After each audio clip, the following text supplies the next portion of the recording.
거하게 하소서.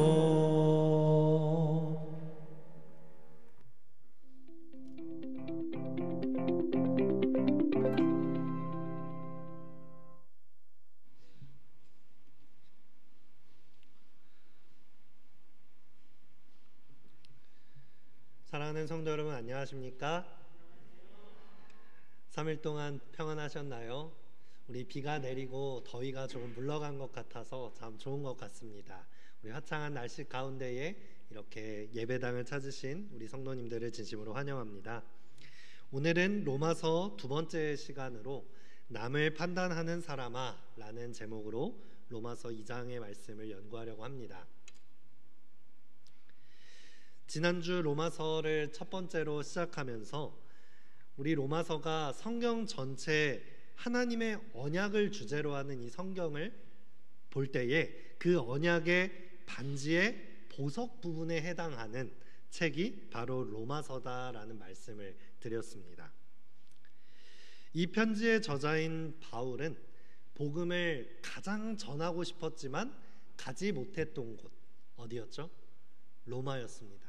바로 그 당시 가장 세계 중심이라고 했던 이 로마 교회에 편지를 쓰기 위하여 이 로마서를 쓰게 되었는데요. 직접 가지 못했기 때문에 더 자세하고 논리정연했으며 가보지 못했기 때문에 더 간절한 바울의 마음이 담긴 그런 호소력 있고 논리정연하게 기록된 복음의 최초 교리서라고 할 수 있을 만큼 중요한 책이라고 말씀을 드렸습니다. 이 로마서의 주제라고 할 수 있는 복음, 복음은 어디에서부터 시작되는 것일까요? 복음은 우리가 죄인임을 깨닫는 데에서부터 시작이 됩니다. 복음이라고 하는 것은 가장 좋은 소식입니다. 그것은 죄인인 우리를 구원하셔서 예수님의 피로 말미암아 값없이 다시 영생을 우리에게 허락하시겠다고 하는, 다시 죄를 짓기 이전인 창조의 상태로 우리를 되돌려 놓겠다고 하는 하나님께서 우리에게 선물로 주신 소식입니다. 그런데 우리의 현재 상태가 죄인임을 깨닫지 못한다고 하면 죄로부터 우리를 구원하신다고 하는 이 복음이라는 소식이 우리에게 어떤 가치가 있겠습니까? 우리의 존재가 지금 잘 먹고 잘 살고 있는 것 같죠? 하나님 없이도 잘 살아갈 것 같습니다. 하지만 우리의 상태는 하나님과의 관계가 끊어져서 원수 같은 존재가 되었고, 처음 창조하셨던 때에 인간이 가지고 있던 그 아름다운 영광의 빛이 다 사라진 상태라는 것, 우리가 아무리 열심히 인생을 살아가도 그 마지막은 죽음을 피할 수 없는 사망의 그늘이 사로잡고 있는 그런 상태라는 것을 우리는 말씀을 통해 깨닫게 되는 것입니다. 그것을 아는 사람에게야만 하나님의 구원이 필요하고 예수님의 십자가가 얼마나 귀한 것인지 깨달을 수 있는 것입니다. 로마서 1장의 전반부에서는 바울이 단도직입적으로 다른 어떤 미사여구를 다 제외시키고 단도직입적으로 나는 너희에게 복음 전하기를 원한다 라고 선포하는 것을 보게 되었습니다. 내가 복음을 부끄러워하지 아니하고 모든 믿는 자에게 구원을 주신다는 하나님의 능력을 너희에게 전하겠다 라고 하면서 이 로마서의 핵심 주제가 무엇이다? 복음이다 라고 하는 것을 정확히 드러내므로 이 편지의 글이 시작됩니다. 이 로마서 1장의 후반부부터 살펴보시자면 이 복음이라는 주제를 드러냈기 때문에 무엇을 드러내야 할까요? 1장 후반부부터 3장까지는 우리 모두가 죄인이다 라고 하는 것을 논리적으로 설명하기 시작합니다. 로마인이건 유대인이건 할 것 없이 우리 모두는 죄인이다 라는 사실을 우리에게 말씀해 주고 있는 것입니다. 특별히 1장 후반부에서는 로마의 죄가 얼마나 많은지 그것을 조목조목 항목을 드러내어 말씀해 주기 시작합니다. 29절부터의 말씀을 한번 보시겠습니다. 곧 모든 불의, 추악, 탐욕, 악의가 가득한 자요, 시기, 살인, 분쟁, 사기, 악독이 가득한 자요, 수군수군하는 자요, 비방하는 자요, 하나님께서 미워하시는 자요, 능욕하는 자요, 교만한 자요, 자랑하는 자요, 악을 도모하는 자요, 부모를 거역하는 자요, 우매한 자요, 배악하는 자요, 무정한 자요, 무자비한 자라. 그들이 이 같은 일을 행하는 자는 사형에 해당한다고 하나님께서 정하심을 알고도 자기들만 행할 뿐 아니라 또한 그런 일을 행하는 자들을 옳다 하느니라. 로마에 참 많은 죄악들이 있던 것 같습니다. 이렇게 사도 바울이 조목조목 죄명을 들어서 너희들에게 이런 죄가 있어 라고 조목조목 이야기를 해주는 것을 봅니다. 그런데 이 말씀을 볼 때에 우리가 주목할 것은 우리가 죄라고 생각하는 이 죄악된 행동들, 여러 가지 죄의 목록들보다 더 무서운 죄가 있는데 그 무서운 영적 상태는 무엇이었냐면 바로 32절의 말씀이었습니다. 그들이 짓는 죄악이 죄임을 알고도 하나님께서 그것을 죄악이라고 말하고 있다는 것을 알면서도 어떻게 했나요?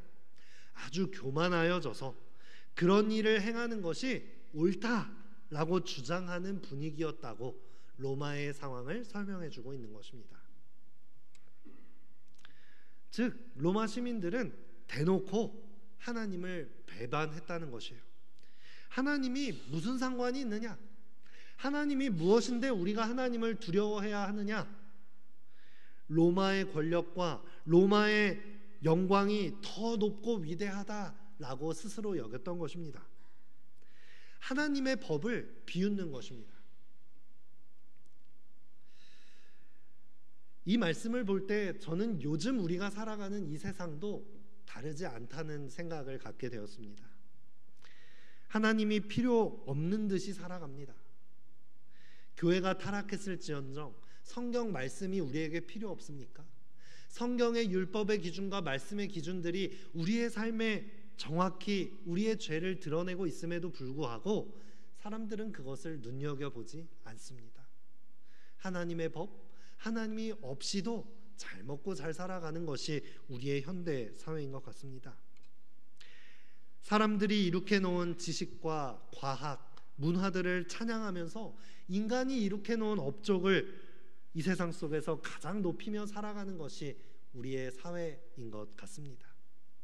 바로 로마의 상황이 이러했다는 것입니다.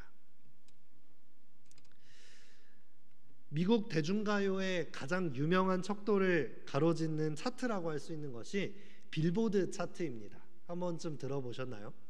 이 빌보드 차트에 우리나라 가수들의 노래가 올라가면 와, 정말 성공한 가수, 유명한 가수라고 평가받기도 합니다. 그런데 저는 이 빌보드 차트를 수주간 1등을 차지했던 노래의 뮤직비디오를 한번 보게 되었습니다. 이 가수는 최근에 자신이 동성애를 하고 있는 동성애자임을 밝히는 커밍아웃을 하고 이 노래를 만들었습니다. 그리고 나서는 이 뮤직비디오를 차마 틀어드리지 못할 정도로 아주 선정적이게 동성 간의 성행위를 하는 묘사하는 모습을 가진 춤을 추면서 자신이 직접 이 동성애자들에게 말하는 지옥불을 받겠다, 하나님의 심판을 받겠다라는 모습을 보여주면서 끝도 없이 아래로 내려갑니다. 뮤직비디오가 진행되는 동안 끝까지 아래로 내려갑니다.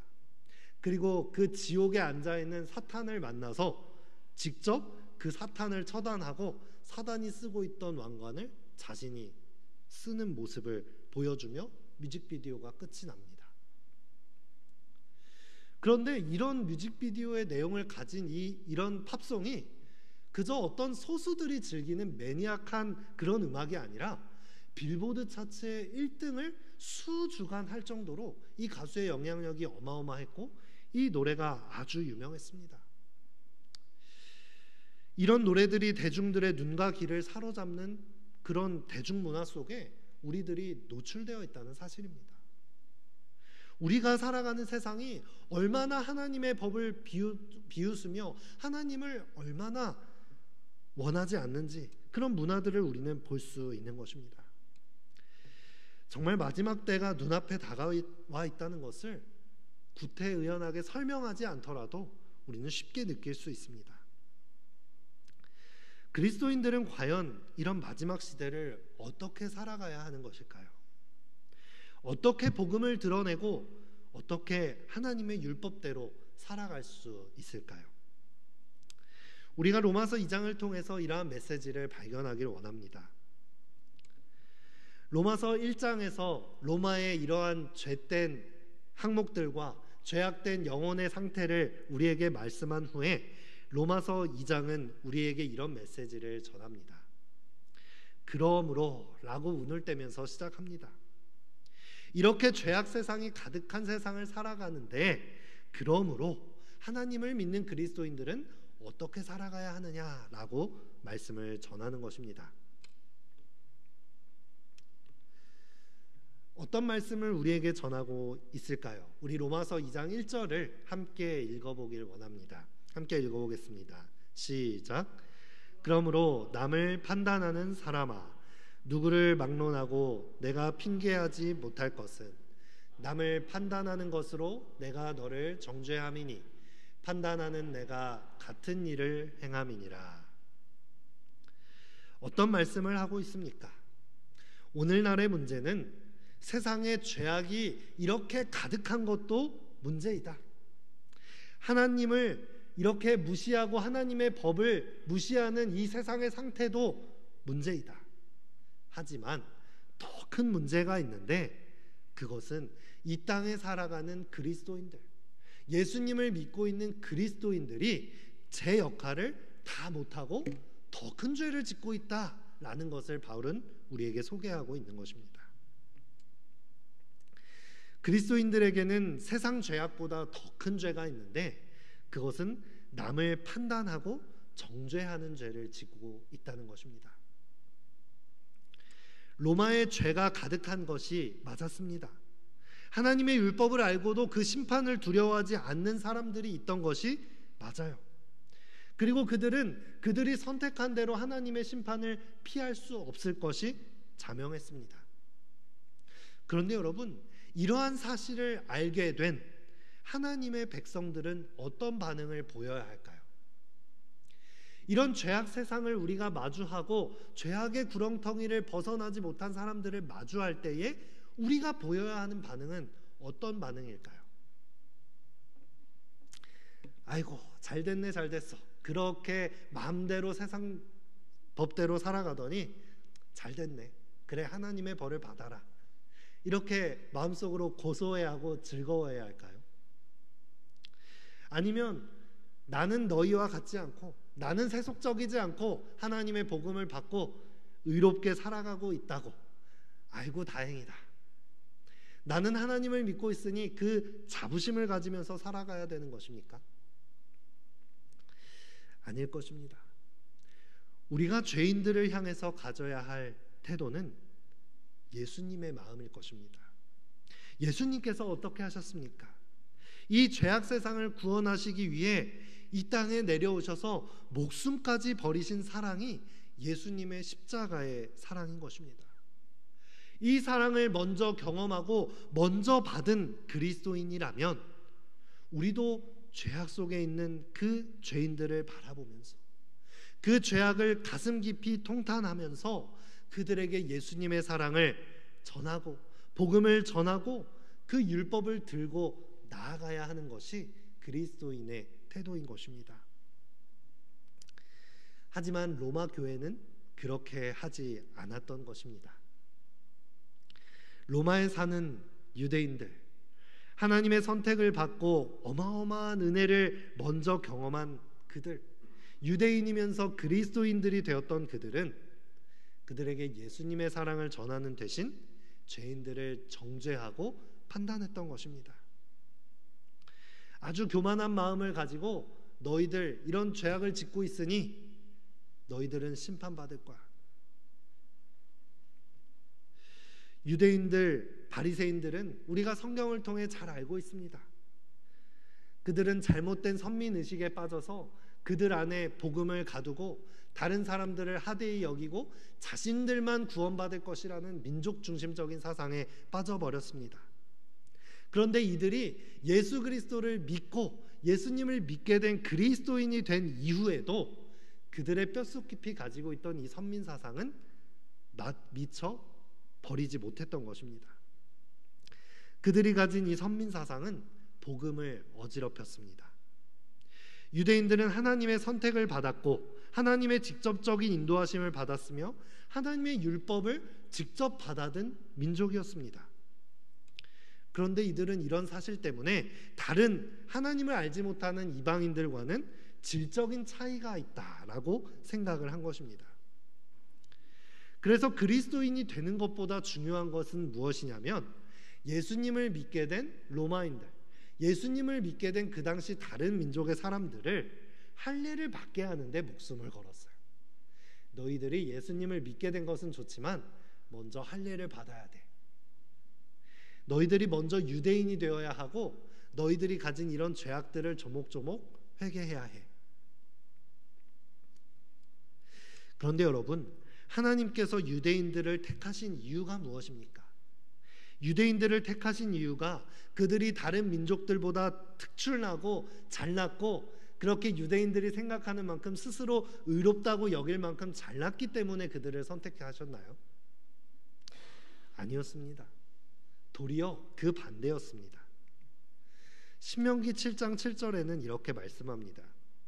여호와께서 너희를 기뻐하시고 너희를 택하심은 너희가 다른 민족보다 수효가 많기 때문이 아니니라. 너희는 오히려 모든 민족 중에 가장 적으니라. 하나님께서 유대인들을 선택하신 이유는 그들이 가장 적고 약한 무리들이었기 때문에 선택한 것이에요. 거주할 땅도 없었고 방랑할 수밖에 없는 그 목축하는 민족, 그 민족을 선택하심으로 하나님께서는 이렇게 작은 민족도 선택하셔서 사용하시는데 그 어떤 민족이라도 선택하지 않으시겠습니까? 하나님께서는 그 어떤 사람이라도 은혜로 구원하시고 선택하실 수 있는 분임을 드러내시기 위해 유대인들을 선택하신 것입니다. 이 유대인들을 통해서 이런 하나님의 은혜와 사랑이 흘러나갔어야 함에도 불구하고 유대인들은 그렇게 하지 못한 채 오히려 교만하게 하나님의 사랑과 구원이 자신들만의 것인 양 사용하게 된 것입니다. 로마서 2장 4절의 말씀입니다. 혹 내가 하나님의 인자하심이 너를 인도하여 회개하게 하심을 알지 못하여 그의 인자하심과 용납하심과 길이 참으심이 풍성함을 멸시하느냐. 유대인들은 그리고 로마 교회는 이것을 잊어버린 것입니다. 자신들을 회개하게 하시고 죄로부터 구원에 이르게 하신 이 축복을 누리게 하신 하나님을 잊어버리고 자신들의 의로움을 드러내기에 바빴던 것입니다. 나는 구원을 받았으니 이렇게 죄악 세상을 살아가는 너희와는 질적으로 달라. 너희는 부정하고 나는 의롭고 거룩해. 그들은 그렇게 세상을 판단하고 정죄하기 바빴던 것입니다. 우리도 이 마지막 시대에 복음을 먼저 전해받은 사람으로서 진리를 지키고 있는 남은 교회, 남은 자손으로서 제2의 유대인들, 제2의 로마 교회와 같은 죄를 지을 수 있는 환경에 처해 있다고 생각합니다. 저 죄악이 가득한 세상, 끔찍한 세상, 더러운 세상. 세상의 죄들을 판단하기 급급하고 서두릅니다. 저 세속적인 사람들과 나는 달라. 나는 고고하고 고상하고 나는 거룩하게 생활하여서 나는 구원받을 거야. 나는 의로운 것처럼 그저 살아가는 것입니다. 그들을 향한 예수님의 마음, 그들을 구원하기 위하여 목숨까지 버리신 예수님의 마음과 그 복음의 소식을 그들에게 전하기를 빼먹는 순간 우리는 선민의식에 빠진 유대인들이 될 수 있다는 것입니다. 이 로마서의 말씀은, 이 복음의 소식은 우리 교회의 교리가, 우리가 믿고 있는 교리가 논리적으로 맞고 틀리냐에 대한 이야기를 하고 있는 것이 아닙니다. 복음을 경험하고 진리를 가진 성도들의 삶이 어떻게 되어야 하는지를 우리에게 말씀하고 있는 것입니다. 여러분, 우리가 죄인임을 인정하십니까? 우리가 삶을 살아가면서 내가 매일 아침 주님 앞에 무릎 꿇을 때에 내가 죄인임을 느끼고 하나님 앞에 부족한 죄인임을 인정하고 고백하십니까? 우리는 하나님을 믿는다고 하면서도 나의 죄악됨을 인지하지 못할 때가 많습니다. 그저 하나님의 말씀과 성경을 도덕적인 행동을 하는 데 도움을 주는 책, 어떤 윤리적으로 더 나은 사람이 되기 위해 하는 그런 기독교 신앙, 또 어떤 사람은 어떤 인간관계나 공동체 생활을 위해서 이 교회 신앙생활을 해나가는 사람들도 있을 것입니다. 하지만 그런 성도님들은 아직 복음의 시작 단계, 복음이 실제 내 삶에 역사하여서 씨앗을 틔우고 열매 맺는 복음을 경험하지 못하고 있을 수 있는 것입니다. 교리적으로는, 우리 머릿속으로는 그래, 우리 모두가 죄인이고 나 때문에 예수님께서 십자가에 못 박혀 돌아가셨어, 이 사실을 모르고 이 자리에 앉아있는 사람은 아무도 없을 것입니다. 하지만 실제로 내 죄 때문에 예수님이 십자가에 달리셨다라는 것을 가슴 깊이 통감하고 예수님을 십자가에 못 박은 장본인이 나 자신이라는 사실을 매일같이 깨닫는 사람이 얼마나 될까요? 말씀을 전하고 성경 공부를 하다 보면 우리가 죄인이다 라고 하는 이 사실에서 막힐 때가 종종 있습니다. 일단 많은 사람들이 우리의 본성부터 우리는 이기적이고 나의 자존심을 지키며 살아가야 하기 때문에 우리의 존재가 죄인이다 라는 이 말씀의 선포가 받아들여지지 않는 것입니다. 아니 목사님, 제가 뭐 그렇게 큰 죄를 지었습니까? 뭐 어느 정도 죄인이라고 인정은 할 수 있겠습니다. 그런데 세상에 저 흉악한 범죄를 저지른 범죄자들, 뭐 어떤 중독자들, 범법자들만큼은 아니지 않습니까? 그런 사람들만큼 끔찍한 죄인이라는 것은 저는 인정할 수 없겠습니다. 이것이 맞는 말입니까? 어느 정도는 맞는 말입니다. 세상의 법 기준으로는 맞는 말이에요. 다른 사람들보다는 어쩌면 신앙생활을 하고 있는 우리들이 조금 더 선량하게 세상 법에 저촉되지 않도록 의롭게 살아가고 있는 것이 맞습니다. 하지만 말씀의 기준으로 볼 때 우리가 기준을 바꾸어야 합니다. 하나님의 말씀의 기준으로 볼 때는 우리가 다 똑같은 죄인, 아니 어쩌면 세상에 죄를 저지르고 있는 사람들보다 더 끔찍한 죄인임을 말씀은 우리에게 전해주고 있는 것입니다. 우리가 하나님의 말씀 앞에서 먼저 복음을 받아들인 사람으로서 내가 죄인임을 인정하는 것을 두려워하지 않게 되시기를 간절히 바랍니다. 우리가 죄인임을 인정하는 것에서부터 복음이 시작됩니다. 너무나도 중요한 말씀입니다.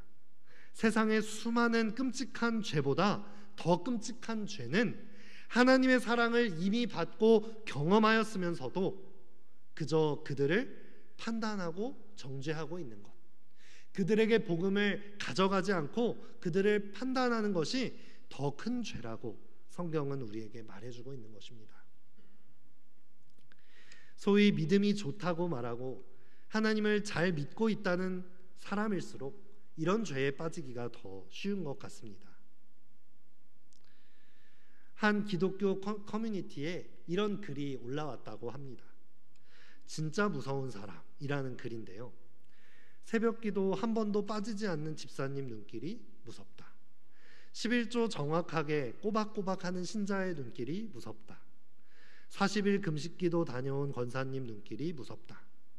크고 건강한 교회에 다니는 성도가 무섭다. 신학박사 학위를 받은 신학자가 무섭다.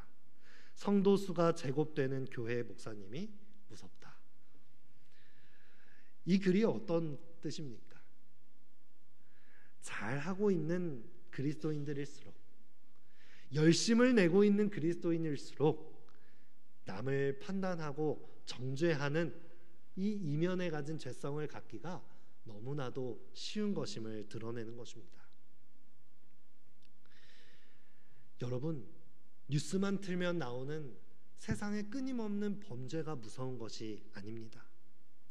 내 마음속에 하나님의 사랑을 당연하게 여기고 죄에 빠져서 죽어가는 영혼들을 보면서도 무뎌져 있는 내 마음의 죄가 더욱더 무서운 죄임을 이 시간 깨닫게 되시기를 바랍니다.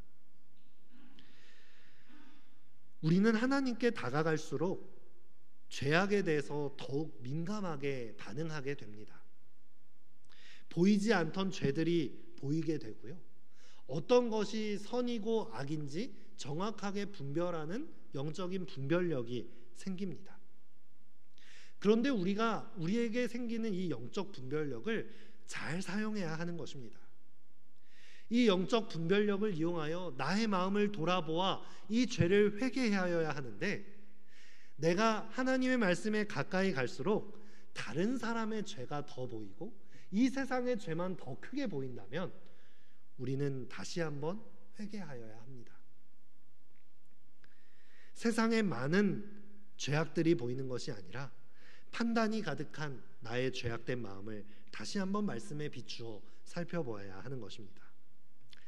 로마서 2장 5절에서 6절의 말씀을 이어서 보시겠습니다. 다만 내 고집과 회개하지 아니한 마음을 따라 진노의 날 곧 하나님의 의로우신 심판이 나타나는 그날에 임할 진노를 내게 쌓는도다. 하나님께서 각 사람에게 그 행한 대로 보응하시되. 여러분, 남을 심판하지 말라, 정죄하지 말라라고 하는 말씀은 어떤 뜻입니까? 그들이 지은 죄를 모른 채 하고 없는 것이라고 없는 셈 치는 것인가요? 그런 말은 아닐 것입니다. 많은 사람들이 복음을 그렇게 악용합니다. 죄를 짓고도 하나님께서는 다 용서하실 거야, 내가 이 죄를 없는 셈 치고 다시 내 맘대로 살아가는 데에 복음을 사용합니다. 죄를 짓고 잘못해 놓고도 하나님이 그렇게 하지 않으셨는데 우리 비난하지 말고 판단하지 맙시다, 우리 예수님 믿는 사람인데 서로 다 용서합시다, 이렇게 말하면서 우리가 가진 복음을 아주 값싸게 만듭니다. 하지만 우리에게 판단하지 말라라고 하는 말씀은 하나님께서 이 죄에 대하여 우리에게 행하실, 심판하실 것임을 없게 하라는 것이 아닙니다. 우리는 이 중간을 잘 걸어야 합니다. 죄가, 우리에게 미치는 죄의 영향력이 아무것도 없게 하는 것이 아니라 하나님께서는 우리의 죄를 위하여, 이 죄된 영향력을 조금이라도 없게 하기 위하여 자신의 목숨까지 버리셨다는 사실을 우리는 기억해야 하는 것입니다. 우리는 우리가 선택한 죄에 대하여 반드시 하나님의 심판이 있을 것임을 전해야 하는 것입니다. 그것이 복음입니다.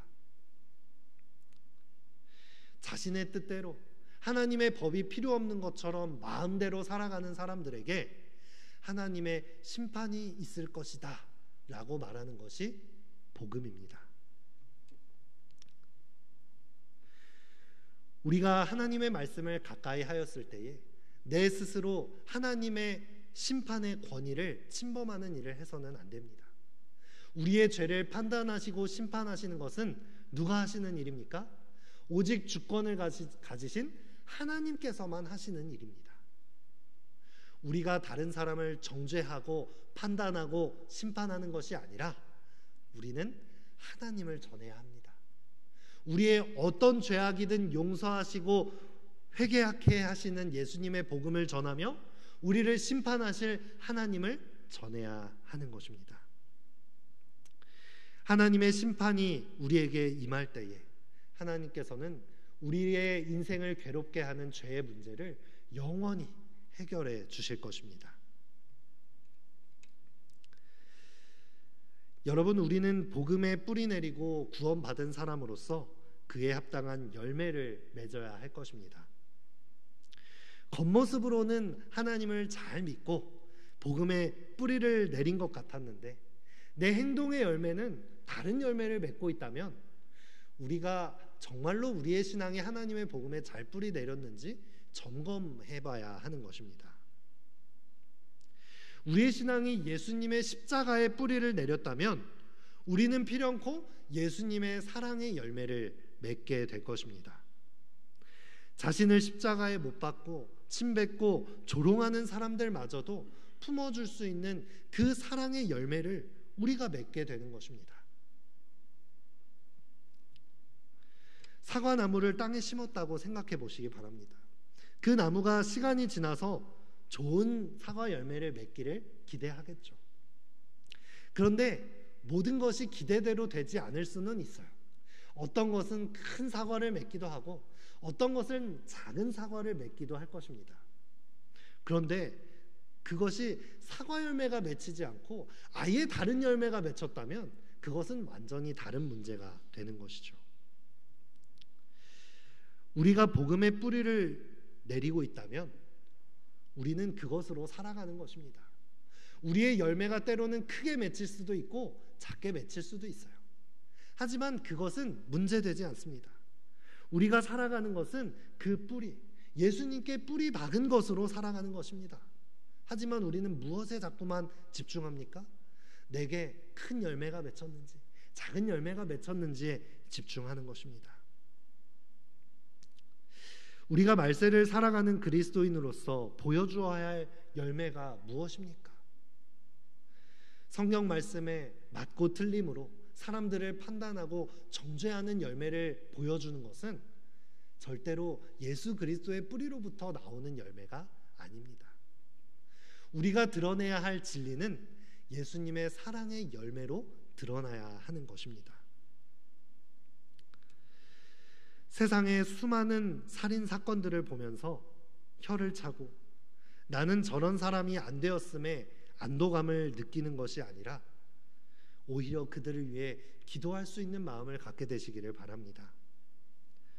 마음에 형제를 미워한 사람마다 살인을 한 자다라고 말씀은 말합니다. 성경 말씀이 이것을 말해주는 것은 살인자들을 정죄하는 것이 아니라 내 마음속에 다른 형제들을 미워함으로써 살인을 하는 그런 죄악을 바라보라고 말씀해 주는 것입니다. 끔찍한 성범죄를 저지른 사람들을 우리는 얼마나 쉽게 정죄하고 판단합니까? 하지만 성경은 우리에게 마음의 음욕을 품은 자마다 간음한 자라고 말씀해 주고 있습니다. 그 말씀 역시 우리 마음속에 있는 죄를 먼저 예수님 앞에 가져오라고 호소해 주고 있는 것입니다. 사랑하는 성도 여러분, 오늘 이 저녁 내가 죄인임을 하나님 앞에 고백하셨으면 좋겠습니다. 세상의 죄가 끔찍한 것이 아니라 판단하는 영이 가득한 교만한 그리스도인임을 겸손히 고백하게 되셨으면 좋겠습니다. 누가복음 15장에는 죄송합니다. 성숙한 그리스도인이 될수록 우리의 마음속에 판단의 기준이 생깁니다. 우리가 어릴 때는 무엇으로 판단합니까? 좋은 것과 싫은 것으로 판단합니다. 이건 나한테 좋고 싫음이 분명하고 그것으로 선택을 하게 됩니다. 그런데 우리가 조금 더 나이가 들면 무엇으로 판단합니까? 유익한 것과 해로운 것. 우리가 좋지 않더라도 이것이 내게 유익하면 그것을 선택할 수 있는 힘이 생겨나는 것입니다. 우리가 그것에서 더 성숙하게 되면 옳은 것과 그른 것을 구별하여 선택하게 됩니다. 옳은 것을 위해서는 나에게 유익한 것도 포기할 수 있는 것이죠. 우리가 세상을 살아가면서 이 관계가 어려운 것이 무엇입니까? 다 큰 성인들 같은데도 왜 교회 안에서까지 우리는 싸울 수밖에 없습니까? 우리의 기준이 옳고 그른 것에 매여 있기 때문입니다. 내가 좋고 싫은 것, 내가 옳고 그른 것, 내가 가진 기준에서 벗어나지 못하기 때문에 우리는 계속해서 판단하는 영에 사로잡혀 서로 싸울 수밖에 없는 것입니다. 예수 그리스도의 복음을 받아들인 사람들은 또 하나의 기준이 생긴다고 생각합니다. 하나님의 뜻과 하나님의 뜻이 아닌 것. 하나님의 뜻이 그렇다고 하면 내가 옳다라고 여기는 것도 양보할 수 있는 것이 그리스도인입니다. 누가복음 15장에 등장하는 이 탕자의 비유를 여러분들께서 잘 알고 계실 것입니다. 그런데 이 탕자의 비유 속에서 사실 아버지의 재산을 탕진하고 세상의 모든 죄악들을 마음대로 누비고 왔던 이 아들만 탕자가 아닌 것을 알고 계시죠? 또 한 명의 탕자는 누구입니까? 집안에 있었던 큰 아들입니다. 아버지 품으로 돌아온 자신의 형제를 진심으로 기뻐할 줄 모르고 환영하지 못하고 왜 잔치를 베풀어 주냐고 투덜거리고, 그러면 나는 세상에 나가지 못하고 아버지 옆에 있던 나는 뭐냐고 질투했던 그 아들이 진정한 탕자였던 것입니다. 예수님께서는 유대인들을 향해서 바로 이러한 탕자가 되지 말라고 우리에게 말씀하셨던 것이죠. 사랑하는 성도 여러분, 여기 예배하시는 성도들은 적어도 집 나간 탕자는 아닐지 모르나 집안에 있으면서도 불평불만했던 탕자는 될 수 있다고 생각합니다. 하나님의 은혜를 잔뜩 누리고 있으면서도 그 은혜를 나눌 줄 모르는 탕자가 될 수 있다는 것입니다. 우리 모두가 축복을 누리고 그 사랑을 나눌 줄 아는 그러한 주님의 자녀들이 되었으면 좋겠습니다. 로마서 2장 13절의 말씀입니다. 하나님 앞에서는 율법을 듣는 자가 의인이 아니요 오직 율법을 행하는 자라야 의롭다 하심을 얻으리니. 복음을 듣고 하나님의 사랑을 경험한 대로 이 죄악이 가득한 마지막 세상에 우리의 행함으로 열매를 맺게 되시길 바랍니다. 하나님의 율법을 밝히 드러내고 그들에게 복음의 소식을 전할 수 있는 참된 그리스도인들이 되기를 바라면서 오늘 말씀을 마치겠습니다.